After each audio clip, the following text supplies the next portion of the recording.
movies on TV, everything else. Yeah.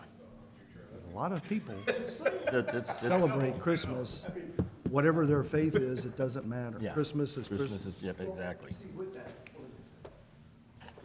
Yeah. But Be politically correct. the one with the loudest voices are the ones that win, and that's what happens. Got any more races anytime soon? Spring.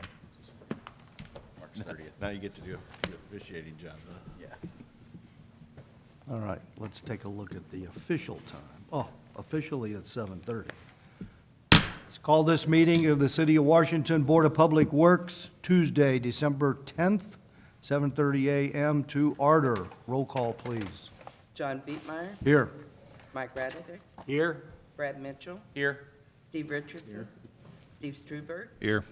Steve Stolentrep, Mark Wessels.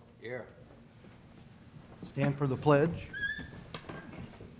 I pledge allegiance Allegiance to the flag of the United States of America and to the republic for which it stands, one nation, under God, indivisible, with liberty and justice for all. Good morning, everyone. Good morning. Last meeting, we did not have a quorum, so we were unable to approve the minutes from October. So we want to get a motion to approve the minutes from October 8th. So moved. Second. Moved and seconded. Comments? Yeah, I'd like to apologize. Apologize for sleeping through, okay. I had every intention of being here. I apologize as well. I didn't even sleep through. I don't know what happened to me. So, Oh, you weren't here either? I feel a lot better now. at least All in I was awake. I don't know sure what happened, so I do I apologize. had an excuse. All in favor, aye? Aye. Minutes approved. Minutes that we have in our packet, if you've had a chance to review those, we'll take a motion to approve those. So moved. Second. Moved and seconded. Any questions? All in favor, aye? Aye. Minutes approved. Okay. Priority items, anything pop up, Kevin? Not since last month, no priority items. We are moving forward on some projects, so we'll talk about them in just a minute. All right. Well, then let's move on to wastewater. Hey, wastewater treatment plant violations. We talked a little bit about this last month. Well, you guys weren't here, so we're bringing it back. The city received the wastewater department received a notice of violation early October about not having our industrial monitoring information all updated to the department. We have to issue user permits, industrial user permits to all the industries, the 9 industries. And we didn't get that done because we didn't get our local limits done, and we have an ordinance change required by the EPA called streamline ordinances that we didn't get done. So we failed to accomplish our goal. So we received a notice of violation. It is just a really hard slap on the hand. There's no monetary fines, nothing, but they did give us a timeline to get things accomplished. We're currently working with Cochran Engineering to accomplish that timeline. They're moving ahead on it. There's some meetings that are going on with Cochran and the Department of Natural Resources in our behalf. So everything's moving forward, and it's working out real well. We have 180 days to accomplish getting the ordinance completed and the local limits and the permits out. At the point when we received the violation, we were at about 95% complete. It's just a process that we have to go through. I mean, it's nothing I can say that we can stop it or anything. We just have to go through it and accomplish the deadline, and we are well ahead of it. So. Is this something you have to do yearly? It has to be done at the end of the permit term. So this is something that should have been done and accomplished back in 2012, I do believe. But to create, well, the local limits should have been done, but to do the local limits, there's a lot of analytical work has to be done, and a lot of back and forth between the city and the state on getting everything approved, and EPA up in Kansas City gets involved in it, so it took longer. We had some illnesses at the plant with John Zimmerman, so we just didn't get it accomplished due to unforeseen reasons. Kevin, you might mention too that we're not the only city in violation. Oh, yes, no, we're not the only city. Almost, I'd say probably, well, it'd be a guess, but there is a great percentage of communities that are in worse shape than we are. Actually, there's communities close to us that are being fined as we speak because they're not done, so. Is this mostly documentation and paperwork issue, or is it a Yes. physical inspection kind of? No, it's documentation and paperwork is what it is. So, like I said, it's just a really good slap on the hand to say, hey, you need to get it done. And we was moving forward with it. They just put some requirements on it. One of them was to hire a consulting firm to work with us. That's just one of their stipulations. So we hired Cochran because they have done this before, to get that involved. And the rest of it is now just paperwork, literally just finalizing the streamlined ordinances. EPA gave a guideline that they feel that all the ordinances should be the same. So like to say we had our set of ordinances for the industrial users. Another community would have their set of ordinances and none of them matched. So the EPA was looking at all these different ordinances all the time. So they said, you know what, we're tired of doing that. This is what we think the ordinances should look like, and everybody's gonna have the same ordinance. Which is fine. The limits change due to industries, but the verbiage of the ordinance is basically the same for every community. They said you need to put this here, you need to put that there, and when you take an industrial ordinance and you look at it, it's several pages of documentation that you have to weed through this side and then weed through their side and say, oh, this has to go here. This has to go here. Then it goes to the state, they review it, and then it comes back with what they find that needs to be changed. Then you have to change that, then it goes back to, so it's a whole bunch of back and forth, and it's very time consuming, but we are accomplishing it and we will have it done. When it's done this time, when will it need to be done again? When's the permit period? We can issue the permits from 3 to 5 years. I'm sure that the state is probably gonna come back and say, because we're so far behind, they're probably only gonna give me the approval to give a 3-year permit, so it could be in between 3 to 5 years. So, Does it get a lot easier to redo it the next time then, since you've done all this work? yes, unless there's some changes by the EPA within those next, term time, we won't have to change the ordinances. It will just be an evaluation of our local limits if anything changes within the requirements of the local limits, which is like zinc and lead and, all of the stuff that we monitor. So then it's just basic testing. Yes. So the next time, let's just say we won't, while I'm here, we will not get this notice of violation ever again. So Okay, that's good. that's that. Good exercise in paperwork and responding to the state. Yep. Yes, it is. Okay, air scrubber. The air scrubber is in town. It's actually sitting in the spot where we're going to hook it up. We're in the process of getting things lined up to get that hooked up. It will be in service when the spring temperatures change, so we should have a good odor removal. We won't remove all the odor. I want to make sure everybody knows that. We won't remove all the odor, but it will remove, I'd say 95% of it at least anyway. So, moving forward on that. So how long you think it'll take to get that work done? You're doing that in-house? We're doing it in-house, yes. So that'll be Well, the way it goes now, sometime between now and spring? yes, yeah, well, yeah, sooner than later, but Okay. right now, C is the Walnut Street Pump Station. I have 2 pump stations we're working on too. Right. So I'll just go ahead and move on to that. Walnut Street Pump Station, we are, actually, the crews are there right now. They're gonna start dismantling we have to set up a bypass pump this morning first thing. We're ready to do that. We got all that done yesterday. They will be removing one of the pumps and all the mechanical equipment, and then we will be placing a new pump down there. We should have it done within a week and a half. So when that gets done, hopefully we move right down to West End with everything that's going on down there, a little war zone down there. And we're putting in new submersible pumps down there to remove our dry can that floods all the time and destroys our pumps, and we have to rebuild them and all that good stuff. So we're going to move to that, and once we get done with that, which should only take a few weeks, once we get done with that, we're heading down to the treatment plant to install all the ductwork for that. So Got all your ducks in a row? we got them in a row now. If they all keep walking the same way, that'd be great. Okay. Never know what happens there. Yeah, now we got to wait for it to start freezing and other issues. Yeah, other things that come up, yeah. Yeah. So along with all that stuff we deal with all the emergencies that pop up during the day, so. Yeah. That's Walnut Street pump that we've been talking about, is that for sewage? Yes, sewage and stormwater. We have a lot of infiltration. both? For both, yes. The only time that pump will be running is when we have in excess of 2 inches of rain, which we seem to be having a whole lot more of them here lately, and while it's being exercised.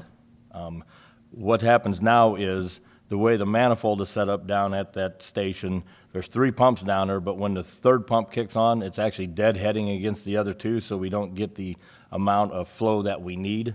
So we have a transition of backups all the way to West End. So the new pump is going to be set up that when our station hits 14 feet, giving you a little stuff that it's kind of just information. We have a 20-foot wet well.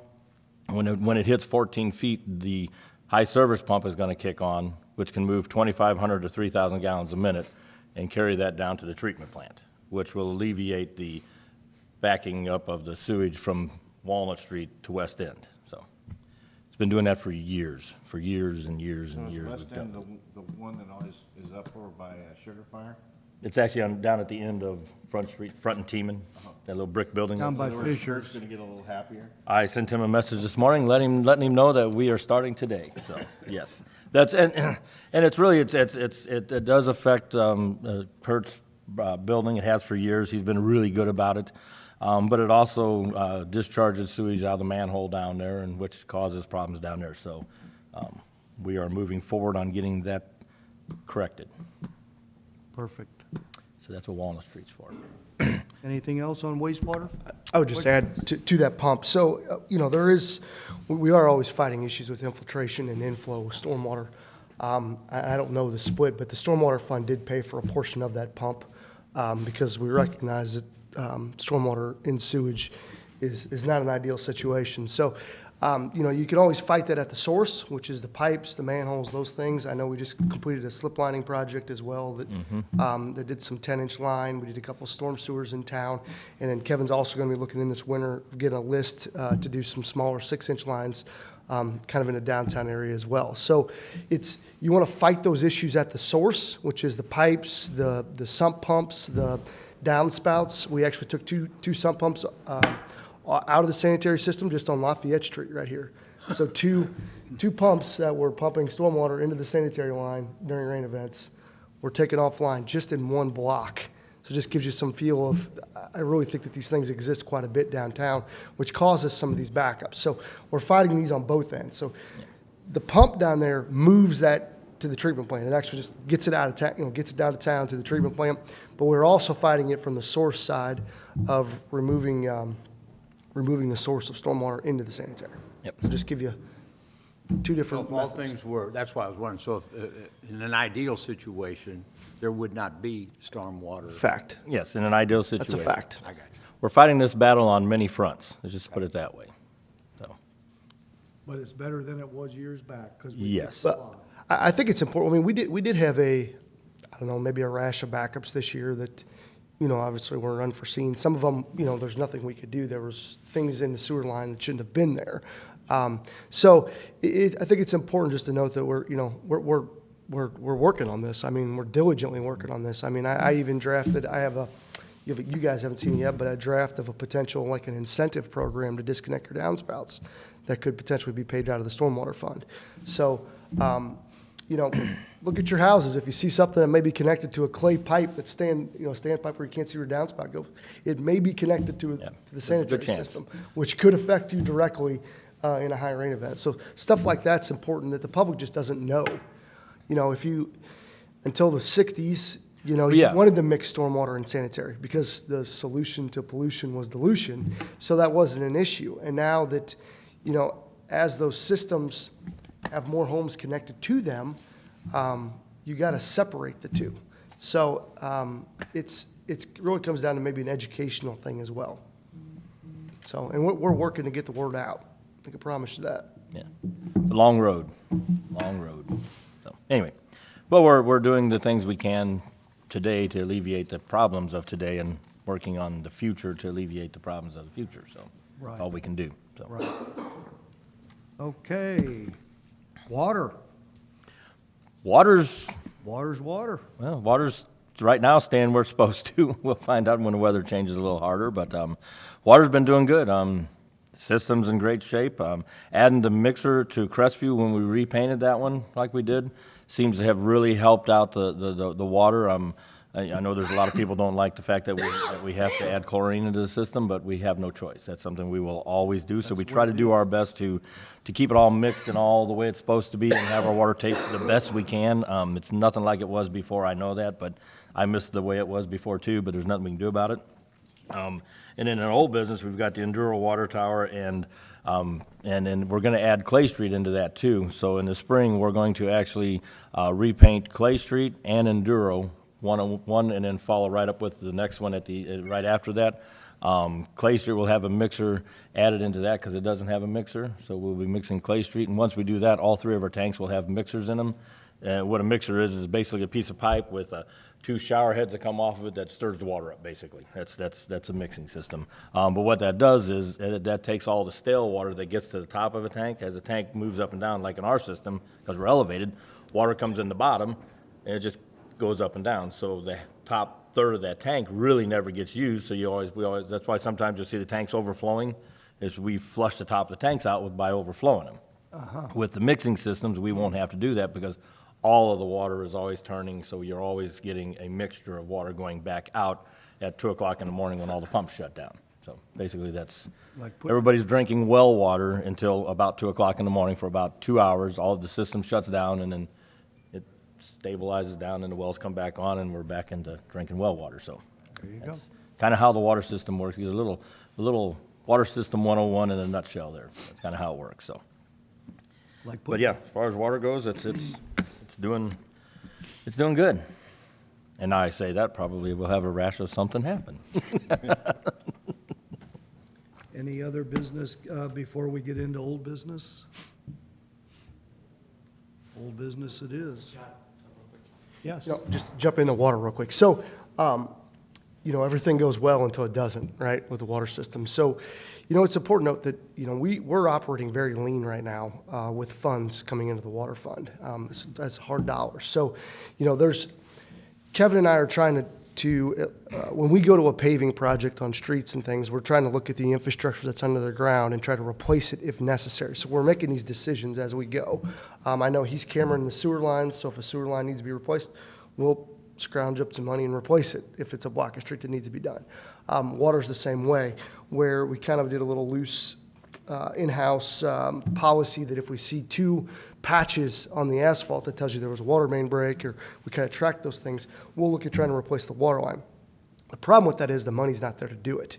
So, and I know we've been talking about, water rate discussions and those things, but, there's a lot of reasons for this, that if the water system and the piping underground isn't sufficient and there's issues with it to just the age of it, that affects your pavement, that affects everything above the ground as well. So we could go pave a street and have a water main break tomorrow, and there's nothing that we could have ever done to kind of get out ahead of that. So we're trying by kind of this policy, but it's important, I think, that we keep that in mind, that, things, we're looking to put, get some policies going here to where we try to fix these things. It's just with not sufficient funds, it does make it a little difficult. Right, So, okay. Funds and Just give manpower. you, and that's something we're gonna look at, I think, as we move forward, so we can stay. Because I think we've talked about that, we have the half-cent capital improvement tax for major projects, but even that, in some cases, that tax doesn't pay for everything, so we need the revenue from the systems that we have. and I think on the half-cent capital improvement for this round, the dollars that were there were, I think, $500,000, which was dedicated to a water tank, which was identified needed in the early 2020s. So it doesn't necessarily earmark any dollars to replace some water lines. Flushing hydrants, painting hydrants, those type of things that are day-to-day maintenance stuff that without sufficient funds, it becomes very difficult to do those things efficiently Right. and quickly. So that's, just want to use this as an opportunity to kind of just make sure we understand that. Well, and economically, we all know that if you wait and have to repair it, it costs considerably more because of all the damages and everything else you gotta do, so you gotta we need to work so that we can stay ahead of it. And I think we have a plan to stay ahead of it. It's just, again, the next critical path item is trying to figure out where does it get, how do we pay for that? Right. And I think, and then even then, we still prioritize the projects. Because it would be great if there was some money available, we go replace water lines all day every time we pave a street. I would love to do that. But we're still prioritizing. For example, Meadowlark and Duncan, we didn't replace any water lines on there because there wasn't a necessarily need to do that when we paved it this year.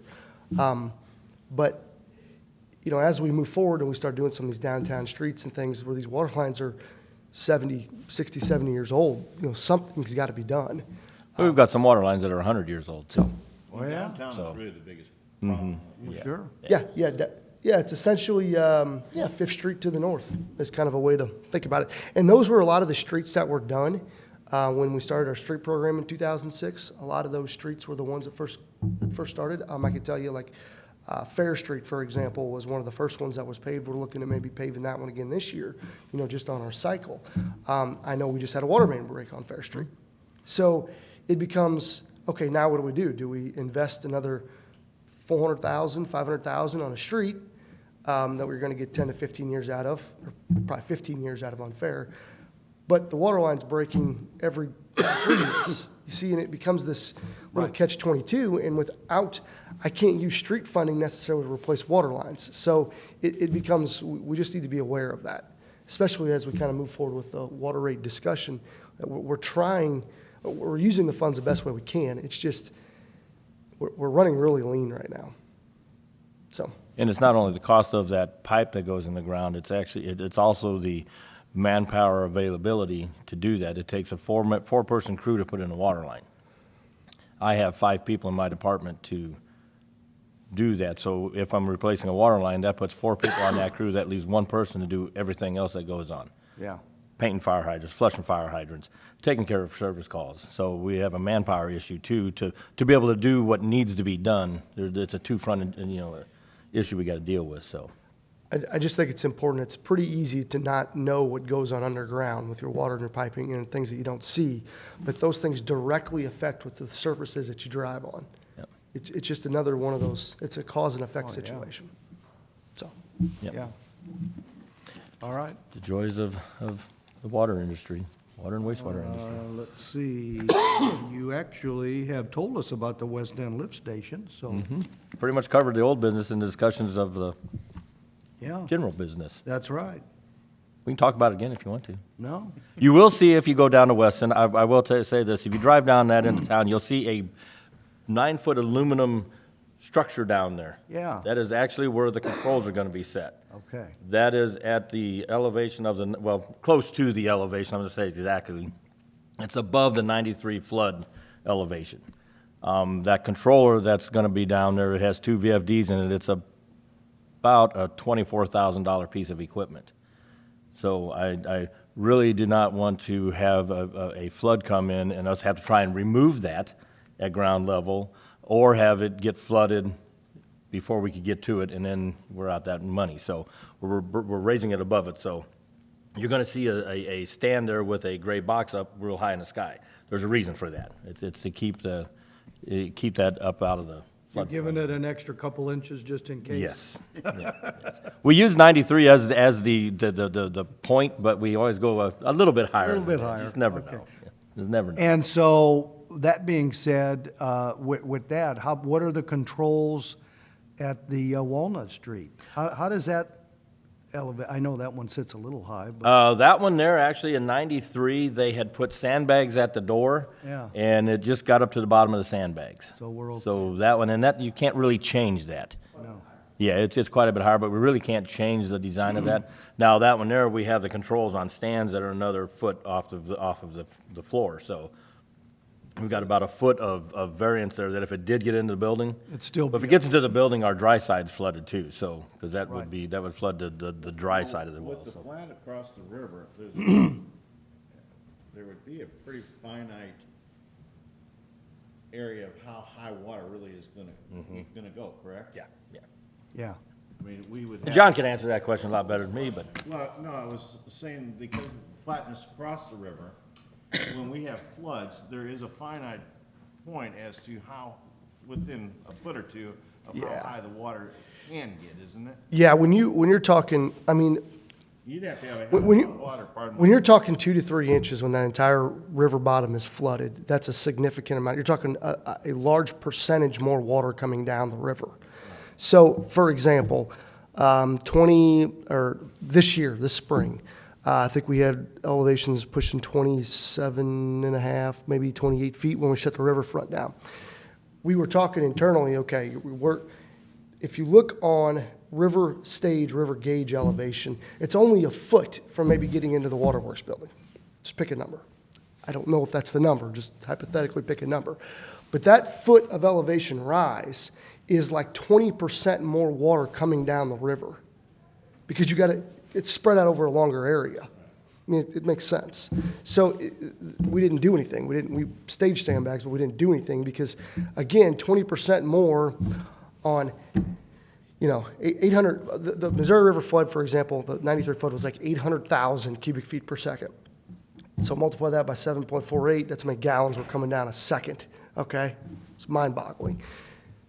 When you're talking a foot, and that's a foot higher than what was even we saw here, you're only talking 500,000. See, so the ranges are so much different because of the flatness of, the large floodplain that's over there. Does that make sense? So if you spread water out, you can push a lot more down. If you keep it confined, it's got to go up in height. Right. About as simple as it gets. So we look at all those things. What you worry about here in town is you worry about a river gauge, or, a river stage that's, minor to moderate flooding and then a flash flood event that happens at the exact same time.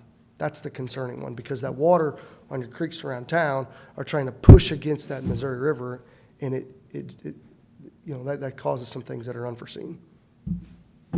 So, Okay. sorry, that was a lot, a lot more. And to add to that, Walnut Street Lift Station has what we call dry run submersibles. So there are a submersible motor and pump that is running in the dry air. So if that dry well would flood, we hose it off. Actually, the dry well could flood and the station could pump. That's how I'm building all of our downtown pump stations. We're going away from the traditional open-aired motors with volutes and pumps and going to a sealed system. So if that ever floods or that dry well ever gets water in it, the pumps will continue to run, no problem at all. We'll hose them off while they're running, and we don't skip a beat. Okay. That's what's going in down at West End, the same pumps.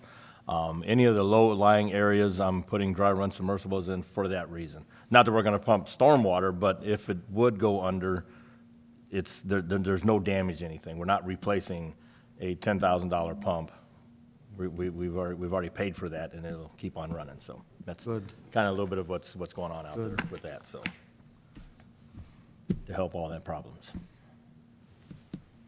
Any other questions, comments for the good of the system? Without, I'll take a motion to adjourn this meeting. One point. before we Yes? get, I will not be here for the January meeting. Okay. With good reason. You won't be in town, more than likely. Correct. Won't I'll be be in a sleeping. warmer climate. Okay, motion to approve, adjourn? So moved. Moved? Second? Second. All in favor? Aye. Meeting adjourned. Thank you. Thank you, guys. Hey, John. All right. That was good. We had a lesson on river levels. I don't know if they know where they're going. Both get the same date, right? I don't. It seems like the worst kept secret in the damn town. One of the guys told somebody that was there, they said, well, why would you, In fact, I'm one of the first houses down. said Yeah, you told me that. I remember that, yeah. they could take